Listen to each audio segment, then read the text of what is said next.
ರೀ ಪಾಪು 2 ತಿಂಗಳಿಂದ ಕಕ್ಕ ಮಾಡಿಲ್ಲ, ಗ್ಯಾರಂಟಿ ಅಲ್ಲಿ ಹೋದಾಗ ಮಾಡೇ ಮಾಡ್ತಾಳೆ. ನಾನ್ ದೊಡ್ಡ ವೇಟ್ ವೈಪ್ಸ್ ಇಟ್ಕೊಂಡಿದೀನಿ. ರೀ ಅಲ್ಲಿ ಪಾಪುನ ಎಲ್ರು ಕೈಲೂ ಕೊಡ್ಬೇಡಿ ಆಯ್ತಾ. ಅಲ್ಲಿ ಇಲ್ಲ ಅತ್ತೆ ಇದಾರಲ್ಲ ಅವ್ರ ಕೈಲಂತೂ ಕೊಡ್ಲೇಬೇಡಿ. ಮಗು ಹತ್ರ ಬಂದು ಮುದ್ದಾಡ್ತಾರೆ. ಅವ್ರ ಬಾಯಿ ವಾಸನೆ ನಮ್ಗೆ ತಡ್ಕೊಳಕ್ ಆಗಲ್ಲ. ಮಗುಗ್ ಇನ್ಫೆಕ್ಷನ್ ಗಳಾಗುತ್ತೆ. ಮತ್ ಯಾರ್ಯಾರು ಎಲ್ಲೆಲ್ಲಿ ಏನೇನ್ ಕೈಗಳು ಮುಟ್ಕೊಂಡ್ ಬಂದಿರ್ತಾರೋ ಏನೋ.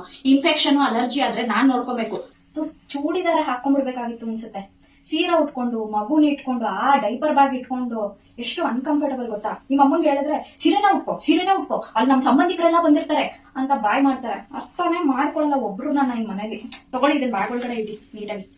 ನಾನು ಅವಾಗಿಂದ ಎಲ್ಲ ಕೆಲಸ ಮಾಡ್ತಾ ಇದೀನಿ ತಾನೇ. ಮಗುನ ನೋಡ್ಕೊಂಡು ರೇಷ್ಮೆ ಸೀರೆ ಉಟ್ಕೊಂಡು ನಿಮ್ಮ ಅಮ್ಮ ಹೇಳಿರೋ ತರ ನೀವ್ ಒಂದು ಕೆಲಸ ಮಾಡಲ್ಲ. ತಗೊಳ್ರಿ, ಒಂದ್ 5 ನಿಮಿಷ ತಡೀರಿ. ಲಾಸ್ಟ್ ಮಿನಿಟ್ ಫೀಡ್ ಮಾಡ್ಕೊಂಡ್ ಬಂದ್ಬಿಡ್ತೀನಿ. ಕಾರಲ್ಲಿ ಕಂಫರ್ಟಬಲ್ ಆಗಿರಲ್ಲ. ಮತ್ತೆ ಅಲ್ಲಿ ಹೋದ್ಮೇಲೆ ಅಲ್ಲಿ ಜಾಗ ಇರುತ್ತೋ ಇಲ್ವೋ. ಆ ಮೀನಾ ಆಂಟಿ ಫಂಕ್ಷನ್ ಬರ್ಬೋದಾ? ಲಾಸ್ಟ್ ಟೈಮು ನಿನ್ ಮಗು ಎಷ್ಟ್ ಸಣ್ಣ ಇದೆ, ನಿನ್ ಹೊಟ್ಟೆ ಯಾಕೆ ಇನ್ನೂ ಇಷ್ಟ ದಪ್ಪ ಇದೆ ಅಂತೆಲ್ಲ ಮಾತಾಡಿದ್ರು. ಕಾಮನ್ ಸೆನ್ಸೇ ಇರಲ್ಲ ಕೆಲವೊಬ್ರಿಗೆ ಹೆಂಗ್ ಮಾತಾಡ್ಬೇಕಂತ.